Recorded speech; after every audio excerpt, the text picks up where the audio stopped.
jika jadi presiden DeSantis, maka CBDC-nya Biden akan dibuang ke tong sampah di hari pertama dia jadi presiden, dan akan dibebaskan cryptocurrency BTC dan altcoin untuk bebas US untuk berinvestasi di situ, maka segalanya akan dibebaskan mengenai cryptocurrency.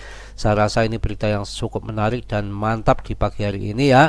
Assalamualaikum warahmatullahi wabarakatuh. Selamat pagi, selamat siang, selamat sore teman-teman semua.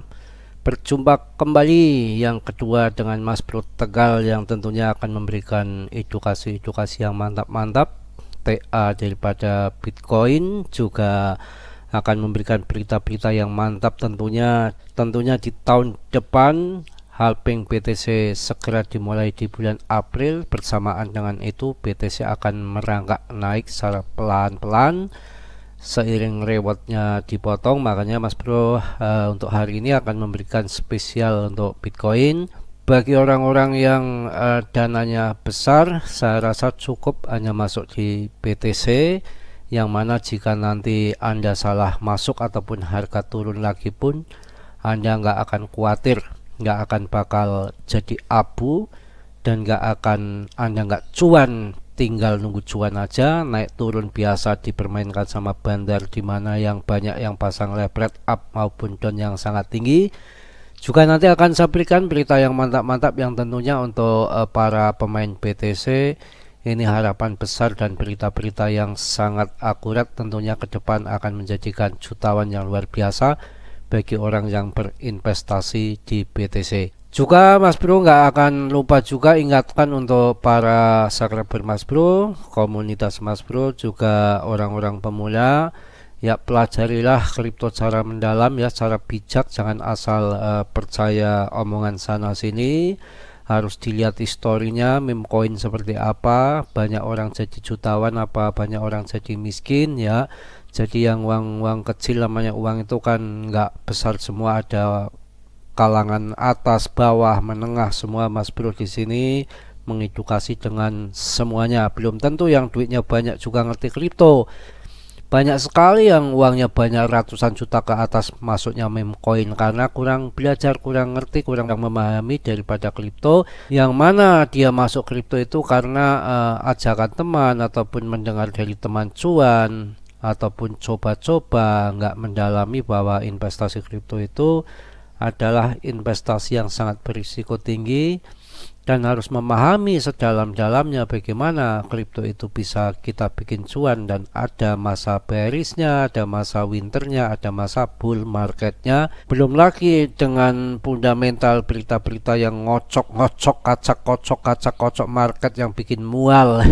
Itu kalau yang nggak tahan di kripto ya mending jangan main kripto ya. Nanti bahaya main kripto itu orang-orang yang bermental baja. Kalau bermental tempe mendoan, nggak belajar dulu, main masuk aja, Anda larinya ke meme coin, dibutakan mata Anda dengan rayuan-rayuan maut ya, yang mengatakan nanti jutawan miliarder itu omong kosong. Yang mana sekarang yang terjadi banyak orang nangis di pojokan, kupat kapet itu barang bukti, barang nyata, dan banyak juga yang gantung diri karena gara-gara hancur di kripto. Seperti itu Bro. Jadi bukan berarti orang-orang yang nggak main, bukan berarti meme coin aja ya. Ketika kita melihat sosoknya di belakang daripada developernya, soak enggak, sombong enggak, orang yang bisa dipercaya enggak ya. Contohnya si Terra Luna, FTX ya, cancang nggak taunya hancur ya. Juga Dokwon cancang ngepam BTC, nggak taunya BTC-nya sekarang dijual semua, nggak punya apa-apa, gelandangan kan, seperti itu. Makanya kita harus hati-hati melihat sosok-sosok siapa yang di balik belakang daripada koin itu. Kalau saya sekarang ya menyarankan untuk Hoskinson di Cardano, mumpung harganya masih murah untuk pemula-pemula, untuk investasi jangka panjang, untuk long invest tuh masih cocok masuk di Cardano. Saya rasa sudah cukup untuk info-info mengenai edukasi untuk pemula-pemula. Sekarang saya akan melihat daripada BTC. yang mana ini masih berjalan di relnya ya, masih berjalan di relnya garis trailen ini, jadi masih aman-aman saja ya. Kalau yang main scalpingan swing, maksudnya swing pun jangka panjang, kita ngambil di bawah ini, ketika nyentuh di rel ini yang bawah ini, dia akan mental ke atas 1, 2, 3 ya, sudah 1, 2, 3 itu mental ke atas, ini secara TA, tapi jangan di amakan mentah-mentah, yang TA kadang-kadang juga kalah dengan fundamental. Kalau melihat daripada RSI nya juga ini arahnya sudah ke atas ya, udah ke arah ke atas seperti ini juga ya. Waktunya yang beli di bawah ini, kalau yang sabar itu udah waktunya untuk TP sebetulnya. Yang ngambil di bawah sini kan waktunya di TP. Kalau dilihat dari Ichimoku-nya juga kan belinya di bawah Ichimoku, jualnya di atas Ichimoku, sama sebetulnya, sama juga dengan resisten ini dengan RSI ini, maksudnya ya kalau kita sabar menunggu di RSI di turun di bawah gini, kita ambil jual di atas sudah. Ini ilmu yang paling canggih, yang paling mantap itu dari RSI bisa, dari Ichimoku bisa. Yang penting untuk swing jangkanya sebulan, 2 bulan, 3 bulan itu pasti cuan. Yang penting Anda mengikuti aturan bermain melihat daripada indikator yang sudah kita perbantukan. Beda lagi dengan namanya trendline. Kalau trendline ini kan kita untuk scalpingan jangka pendek, untuk berscalping, bagi-bagi yang scalpingan itu kan pakainya daripada trendline ini ya, itu biasanya seperti itu. Makanya kita, kalau Mas Bro sendiri untuk scalping sudah malas ya, kecuali ada momen-momen yang betul-betul hot, yang betul-betul analisanya nggak akan meleset, itu baru saya mau. Kalau kondisi seperti ini ya kita harus bersabar, mending untuk long in pas yang mana ini untuk lebih bijaknya lagi, yang tahun 2024 bulan April itu udah mulai halving. Orang kaya dari kripto, orang-orang yang cerdas itu 1 tahun menjelang halving itu udah mulai masuk saatnya akumulasi. Jadi nggak ada alasan untuk TP. Kalau saat ini tuh kalau ada uang, ada dana itu masuk dikit-dikit ya, 80% masuk di BTC, yang 20%-nya masuk ke altcoin. Jadi seperti itu untuk portonya, itu seperti itu ya. Yang mana 1 tahun lagi menjelang halving sebetulnya memang nggak ada alasan untuk TP. Jadi kalau ini naik turun tuh hal yang biasa, tapi arahnya udah arah ke atas. Kalau kita lihat juga di histori belakangnya kan, masa bearish yang saya katakan berulang-ulang ini kan valid, sudah selesai masa bearishnya ya. Bottomnya sudah kena di sini, juga di sini menunjukkan winternya sudah terjadi dengan jangka panjang, dan sekarang arahnya ke arah bullish, walaupun ada naik turun, itu hal yang biasa. Oke ya, saya rasa cukup ya, nggak usah panjang-panjang. Kita lihat data-data berita yang tentunya akan mengangkat kripto yang luar biasa ke depannya. Yang pertama ini Peter Brand ya. Peter Brand ini Bitcoin halving dan ETF hanya non-event ya. Apa maksudnya non-event ya, kita kupas bersama di sini. Peter Brand ini seorang pedagang veteran, baru-baru ini membuat klaim yang cukup berani. Menurut pemotongan Bitcoin yang akan datang pada tahun 2024 dan persetujuan tak terhindarkan dari ETF Bitcoinnya oleh Amerika Serikat, kemungkinan besar akan menjadi non-event. Apakah kamu setuju? Ya jelas kita mantap ya. Tidak akan terhindarkan lagi, pasti akan disetujui daripada ETF BlackRock itu. Karena yang namanya Pilpres juga membutuhkan dana besar, sedangkan di tahun depan juga akan terjadi halving BTC.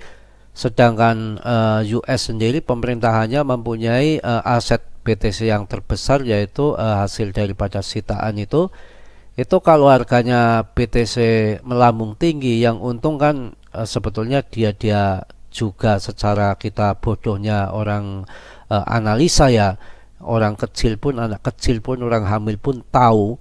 Jadi yang namanya uang itu untuk rebutan sana sini itu kita ngerti ya. Kalau Amerika sok-sok dam-dam BTC, dia sendiri kan pinginnya harga tinggi, dia akan menjual. Sama aja orang-orang butuh uang, orang dagang hijau melihat uang ya.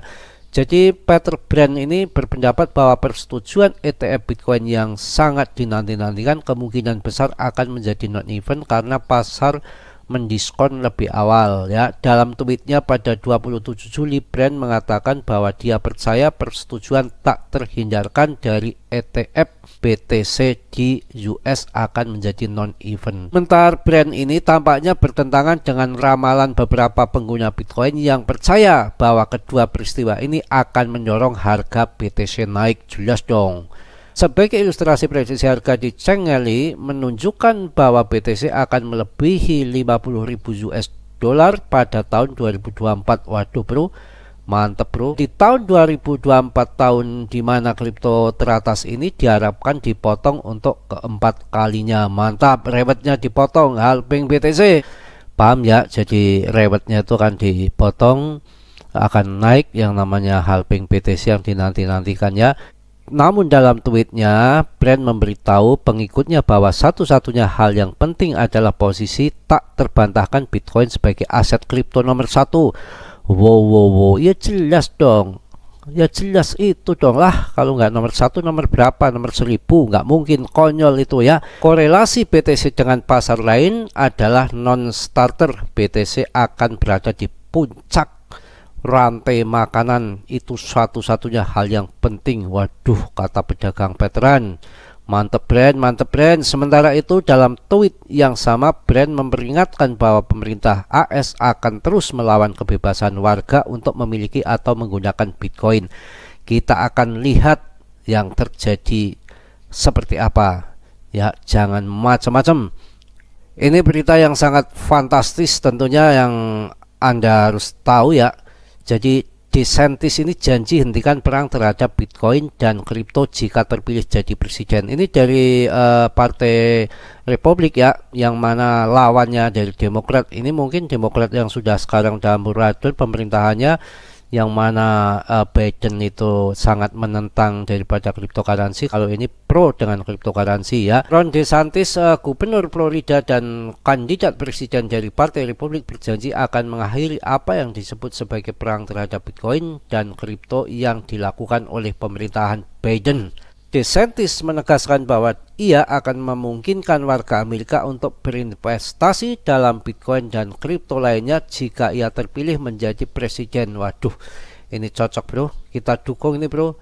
Ya, ini lumayan ini. Ron DeSantis ini dari Partai Republik, kandidatnya jika ini nanti jadi presiden, maka akan diberi kebebasan yang mana dia akan pro dengan cryptocurrency dan akan membebaskan warganya untuk berinvestasi di BTC dan kripto yang lainnya. Ini sangat luar biasa yang kemungkinan akan terwujud kalau ini jadi nanti ya. Mudah-mudahan harga altcoin juga akan gila-gilaan bro. Kita lihat simak berita selanjutnya ya. Dilansir dari Cointelegraph, DeSantis menyampaikan bahwa pemerintah Biden melakukan perang terhadap Bitcoin dan kripto lainnya. Ia berjanji akan mengakhiri perang ini jika ia terpilih menjadi presiden. DeSantis kemungkinan merujuk pada tindakan yang diambil oleh Komisi Sekuritas dan Bursa SEC terhadap beberapa bursa kripto seperti Coinbase dan Binance. Wah mantep, SEC itu udah tinggal kentut. Ini kalau jadi presiden tuh sudah diacak-acak, SEC tidak boleh lagi macam-macam sama Coinbase dan Binance ya, dengan Binance. Mantap ini bro, pasti dukungannya kuat ke depan ya. Masuk BTC kalau yang punya uang ya. Meski komisaris SEC ditunjuk oleh presiden, agensi ini beroperasi secara independen dari pemerintah. Mantap ya. Mengenai DeSantis ini dengan mata uang global yang sekarang ini CBDC ini yang akan kita jelaskan juga di sini. DeSantis juga mengecam rencana pemerintah Biden untuk menerbitkan CBDC. Mantap bro. Waduh, ini pertentangan Demokrat sama Republik ini rame ini ya. DeSantis juga mengecam rencana pemerintah Biden untuk menerbitkan CBDC. Ia berjanji akan membuang ide CBDC ke tempat sampah. Waduh, dibuang ke tempat sampah bro. Waduh, mantap ini, mantap. Pada hari pertama ia menjabat sebagai presiden. Hari pertama menjabat presiden, DeSantis ya langsung CBDC yang diidekan sama Biden mau dibuang ke tong sampah. Mantap ini, mantap. Beberapa dengan kripto yang dikelola oleh pasar swasta, CBDC diterbitkan langsung oleh bank sentral negara dan dapat diprogram untuk melarang transaksi tertentu. Nggak hebat, makanya harus CBDC-nya di AS yang idenya Biden itu betul dimasukkan ke kantong sampah itu cocok, setuju Mas Bro. The Fed ingin menuju masyarakat tanpa uang tunai, mereka ingin menghilangkan cryptocurrency, kata DeSantis. Mantap DeSantis, kita dukung sebagai presiden. Pada hari pertama CBDC akan masuk ke tempat sampah, kami tidak akan mengizinkannya, ujar DeSantis dikutip dari Cointelegraph. Waduh, mantap. Ini saya rasa cukup walaupun video pendek ini ya. Mungkin ini video yang paling santai Mas Bro ya. Paling nyaman ya, paling santai, nggak banyak keluar-keluar. Ya sekali-kali adem-adem pikirannya direlekkan, jangan mardiah melulu, ganti kan seperti itu. Yang penting isinya kan penyemangat ya, memberikan info-info yang akurat untuk sebagai bahan pertimbangan untuk investasi ke depan yang uangnya banyak ratusan juta, yang mending masuk ke BTC. Saya sarankan seperti itu yang pertama. Yang kedua, walaupun video singkat ini tadi saya sudah jelaskan TA-nya, yang namanya bearish sudah selesai, winter sudah selesai, ini waktunya akumulasi untuk menuju halving BTC yang tahun depan akan dimulai di bulan April. Juga tidak kalah juga ya berita yang mantap tentunya ya mengenai geopolitik ke depan, BTC akan seperti apa jika jadi presiden DeSantis, maka CBDC-nya Biden akan dibuang ke tong sampah di hari pertama dia jadi presiden, dan akan dibebaskan cryptocurrency BTC dan altcoin untuk bebas US untuk berinvestasi di situ, maka segalanya akan dibebaskan mengenai cryptocurrency. Saya rasa ini berita yang cukup menarik dan mantap di pagi hari ini ya. Saya rasa cukup sekian. Yang namanya Mas Bro banyak salah banyak dosa, nggak sempurna. Yang sempurna itu hanya milik Allah Subhanahu wa Ta'ala. Yang positifnya Anda ambil, yang buruknya Anda buang ya. Mudah-mudahan dalam kondisi sehat walafiat tanpa kurang suatu apapun. Yang belum subscribe tolong di subscribe, yang sudah saya ucapkan banyak terima kasih. Salam Mas Bro dari Tegal. Wassalamualaikum warahmatullahi wabarakatuh.